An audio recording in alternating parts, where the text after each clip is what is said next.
You're joking, right? My voice cracked as I stared at the statement on my phone.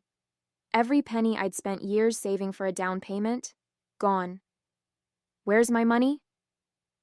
Maria, my mother, didn't even bother looking up from her coffee. Oh, relax, Juliana. It went to something important. Important? I nearly choked. It's all gone. Where did it go? She glanced at Greg, my stepfather, who sat next to her with a smug grin, swirling his coffee like we were having a casual chat. The party, Maria said, her tone dismissive, as if she'd just explained where the car keys were. We needed a little extra to make it special. You used my savings to pay for your anniversary party. My hands trembled as I clutched the phone. That was for my house. You had no right. Greg chuckled, finally chiming in. We're your parents, he said, leaning back. We don't owe you anything, Juliana. Families share. You'll get over it. My name is Juliana, and for as long as I can remember, my mother and stepfather have treated me like a second-class citizen in my own family. My dad died when I was 12, leaving behind not just a void in my life, but a modest inheritance he'd hoped would give me a head start in adulthood. He trusted Maria to handle it until I was old enough to use it responsibly. Instead, she treated it like a family piggy bank. For years, I stayed quiet, letting little infractions slide. I didn't say much when she dipped into the fund for emergencies or used it to cover Greg's credit card debt. But this time was different. This wasn't a couple $100s here and there. It was my entire down payment, nearly $25,000, blown on catering, decorations, and some overpriced venues so they could show off to their friends. I wasn't just angry. I was heartbroken. I'd worked so hard to save that money, working extra shifts, skipping vacations, even living in a smaller apartment just to scrape together every dollar. And now, in one selfish move, they'd taken it all away. I want it back, I said, trying to keep my voice steady. You're going to pay me back every cent.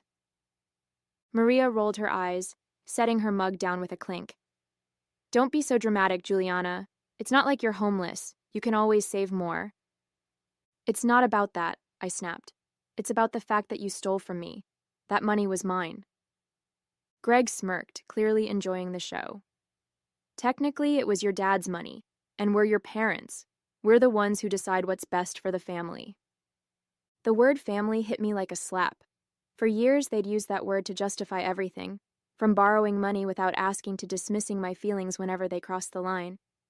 But this wasn't family. This was theft. I'm not letting this go, I said, my voice trembling with rage. Do what you have to, Maria said with a shrug, picking up her coffee like she hadn't just ripped my dreams away. But don't expect us to apologize. We did what was necessary. I left their house that day shaking, the air in my lungs thick with frustration. Elena, my best friend, was the first person I called. I spilled the whole story, pacing my tiny apartment as the reality of what had happened sank in. They're unbelievable, she said, her voice full of disbelief. How could they think this is okay? Because they don't care, I said bitterly. They've never cared. As far as they're concerned, I'm just a backup plan, something to use whenever it's convenient. What are you going to do? She asked. I didn't have an answer yet. Part of me wanted to scream at them until they understood how much they'd hurt me. Another part wanted to crawl into bed and pretend none of this was happening. But the strongest part, the part my dad raised to stand up for myself, knew exactly what needed to be done. I'm going to get my money back, I said, my voice firm, even if it means calling the police. By the time I hung up with Elena, my anger had crystallized into determination. I wasn't going to let this slide. Not this time. My parents, no, Maria and Greg, had crossed a line they couldn't uncross, and I was done playing the role of the dutiful daughter who kept quiet for the sake of family. They stole from me. It was time to show them there were consequences. The next morning, I called the bank to confirm what I already knew. Maria had accessed my savings account using an old joint authorization she'd somehow convinced me to keep years ago. Just in case. She transferred every last penny out 2 weeks before the party, with no intention of telling me. "That's not legal, right?" I asked the bank manager, my voice shaky but firm. "It's a gray area," he admitted, his tone cautious. "Since it was a joint account, she technically had access. But given the circumstances, it's worth pursuing legally, especially if the funds were earmarked for you." "Thank you," I said, jotting down the details he provided. "I'll be in touch." My next call was to Chloe, a lawyer Elena had recommended. Over coffee that afternoon, I explained everything: the savings account, the stolen money, and Maria's unapologetic response. Chloe listened intently, her pen flying across a notepad as I spoke. "This isn't just unethical. It's potentially criminal," she said once I finished. "Even with joint access, there are limits to what she can do with those funds, especially if you can prove they were specifically intended for your use." I nodded, hope flickering to life for the first time since this nightmare began. "So, what's my next step?" "First, we'll file a report with the police to establish a paper trail," she said. "Then we'll draft a formal demand for repayment. If they refuse, and something tells me they will, we can escalate to legal action." The thought of involving the police made my stomach churn. But when I thought about the hours I'd spent working overtime, the vacations I'd skipped, and the sacrifices I'd made to save that money, my resolve hardened.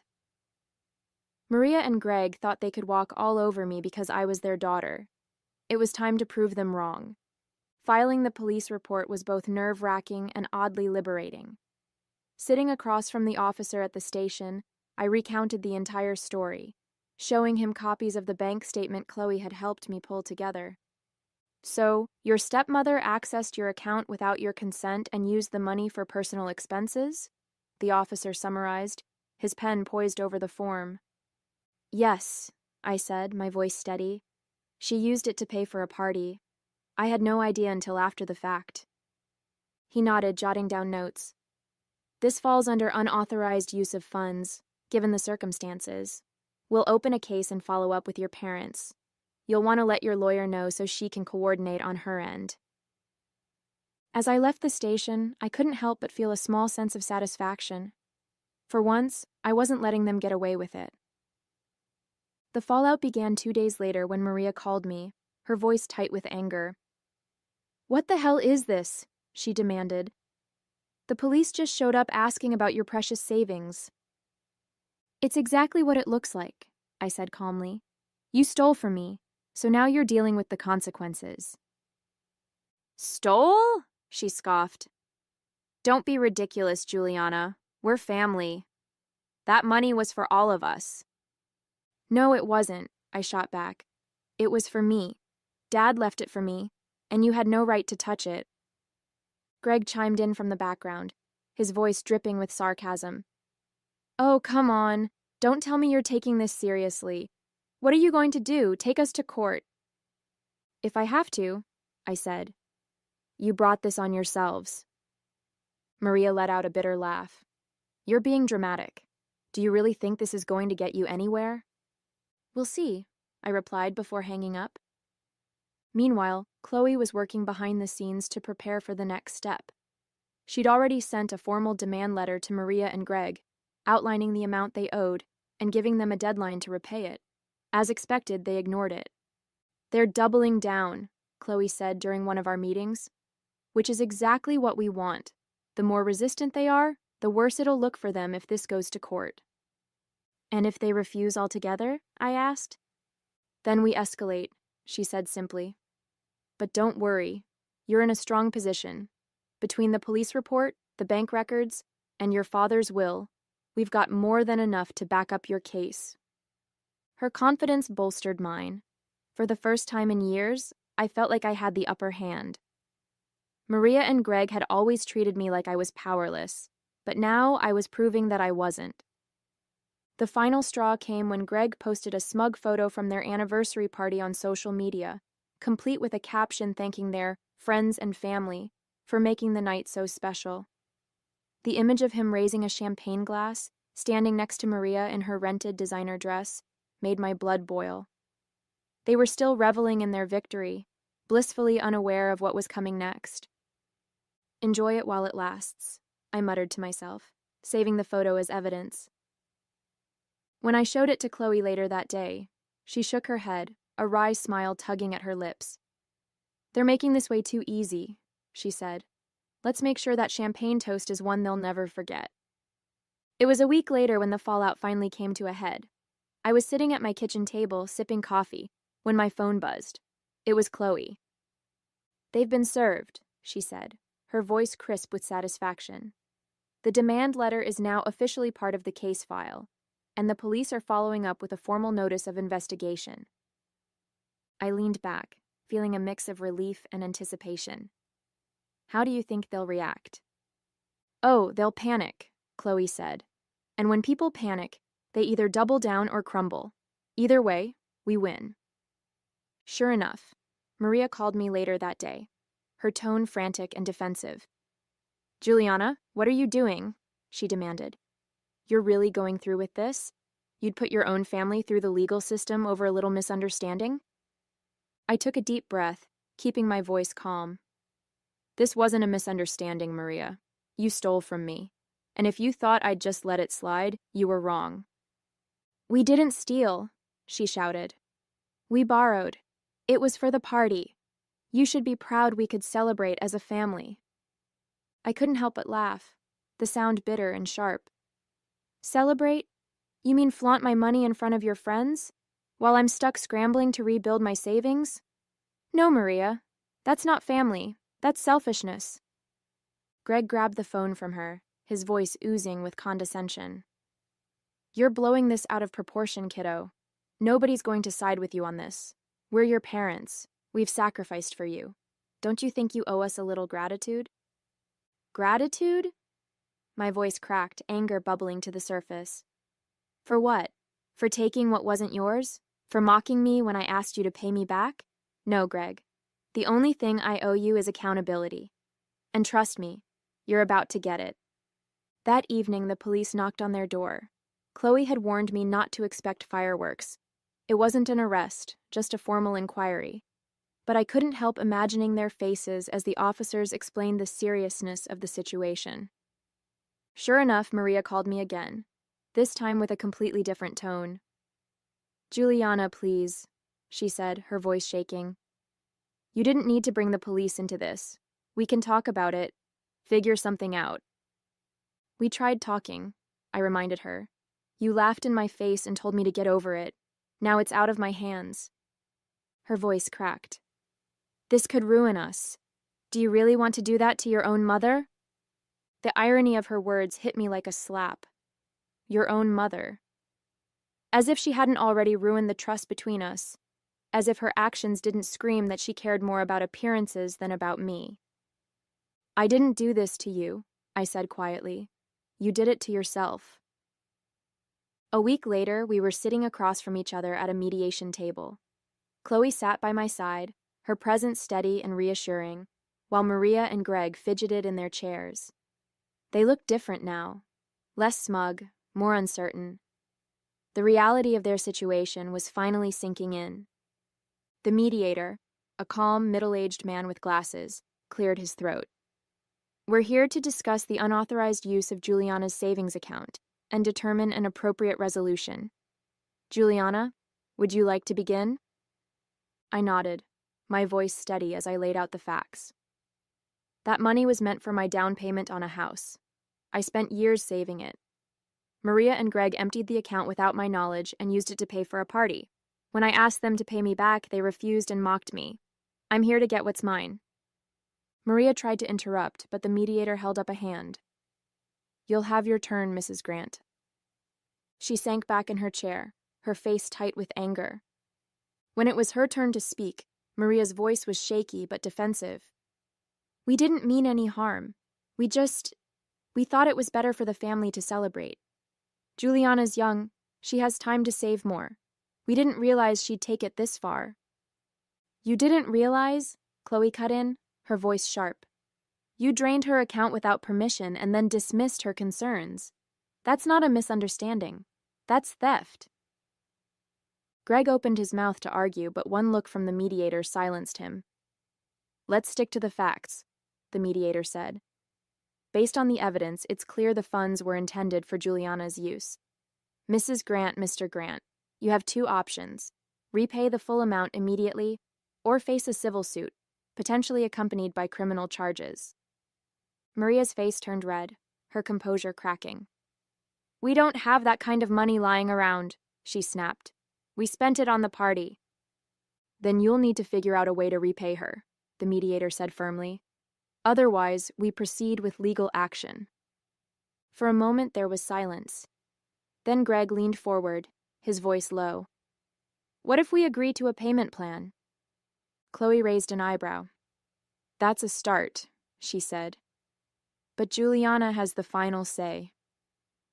I looked at them, seeing not the untouchable figures of authority they'd always tried to be, but two flawed, selfish people scrambling to avoid the consequences of their actions. A payment plan is fine, I said finally. But I want it in writing, and if you miss even one payment, the deal's off. They nodded reluctantly, their bravado completely gone. As we left the mediation room, Chloe put a hand on my shoulder. You did good, she said. They won't forget this. Neither would I. The mediation agreement was signed that same day, and as I walked out of the building, I felt a weight lift off my chest. It wasn't just about the money anymore, though getting it back was a relief. It was about standing up for myself. For years, I'd let Maria and Greg take advantage of me, convincing myself that it was easier to stay silent. But not this time. This time, I'd made them face the consequences, and they couldn't wriggle out of it. Chloe met me at the door, holding a copy of the agreement. They'll be making monthly payments directly into your account, she said, giving me a proud smile. If they so much as miss one, we're ready to file a lawsuit. Thanks for everything, Chloe, I said. I couldn't have done this without you. You did the hard part, she replied. I just made sure the system worked for you. The first payment came through a week later, and while it wasn't the full amount, seeing even a fraction of my savings back in my account was like a balm for my anger. Elena came over that evening to celebrate, bringing takeout and a bottle of wine. To never letting anyone walk all over you again, she said, raising her glass. To finally standing up for myself, I replied, clinking mine against hers. As we talked, I realized how much had changed in the past few weeks. For so long, I'd put Maria and Greg's needs ahead of my own, convincing myself that family obligations outweighed my feelings. But this experience had shown me that boundaries weren't just important, they were necessary. If I didn't protect my own interests, no one else would. Maria called a few days later, her tone hesitant and unusually subdued. Juliana, I wanted to check in, she said, as if we hadn't just been through a legal battle. I let her words hang in the air for a moment before replying. Is this about the payments? I asked, keeping my voice neutral. No, she said quickly. I just wanted to see how you're doing. I didn't believe her for a second. She wasn't calling out of concern. She was calling because she didn't know how to handle the new dynamic between us. For the first time, she couldn't guilt or manipulate me into giving her what she wanted. I'm doing fine, I said, and I expect the next payment on time. There was a pause, and then she sighed. We're family, Juliana. I hope one day you can forgive us. I didn't respond to that. Forgiveness was a long way off, and it wasn't something she could demand just because it suited her. I have to go, I said, ending the call before she could say anything else. Over the next few weeks, I started to rebuild, not just my savings, but my sense of self. I adjusted my budget, picked up a few extra shifts, and focused on the future. The dream of buying my own home was still alive, and while Maria and Greg's payments weren't enough to cover everything, they were a start.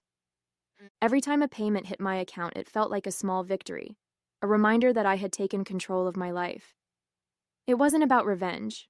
It was about justice, about proving to myself that I was stronger than the people who had tried to take advantage of me. And I was. Months later, as I scrolled through real estate listings, I felt a flicker of hope I hadn't allowed myself to feel in a long time. The savings were growing steadily, partly from my own hard work, partly from Maria and Greg's payments. While the process was slower than I'd planned, the goal of buying my own home was back within reach. I smiled as I bookmarked a listing for a small but charming house on the outskirts of town. It wasn't extravagant, but it was mine, or at least it would be soon. And this time, no one would take it away from me. Maria and Greg continued their payments, though not without the occasional grumble. They'd tried to negotiate for lower amounts, citing financial strain, but Chloe had shut them down each time. The terms were clear, and any deviation would result in immediate legal action. They had no choice but to comply. I didn't hear from them often, which was fine by me. When Maria did call, it was usually under the guise of checking in, though her real motive was always clear.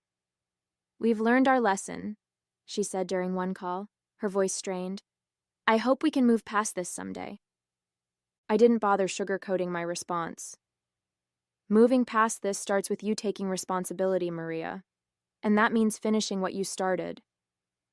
There was silence on the other end before she muttered a curt goodbye. I hung up, feeling no guilt. For the first time, I wasn't bending over backward to make someone else feel better at my expense. It was freeing. Elena and I celebrated my progress one evening over dinner. As we clinked glasses, she said, "You know, I've never seen you like this, so confident. It looks good on you." "Thanks," I said, smiling. "I guess I finally realized that standing up for myself doesn't make me a bad person. It just makes me... me." "And you are pretty awesome," she said with a wink. We laughed, and for the first time in years, I felt like I was exactly where I was supposed to be. The betrayal, the anger, the fight, it had all been worth it, not just to reclaim my savings, but to reclaim my self-respect.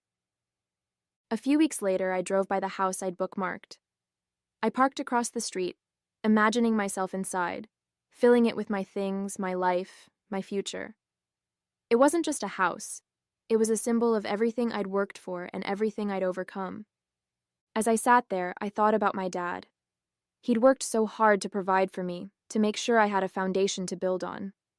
Maria and Greg had tried to take that from me, but they hadn't succeeded. I knew he'd be proud, not just of the house I'd soon own, but of the strength I'd found in myself. I took a deep breath and smiled. This was my life, and it was finally mine to build.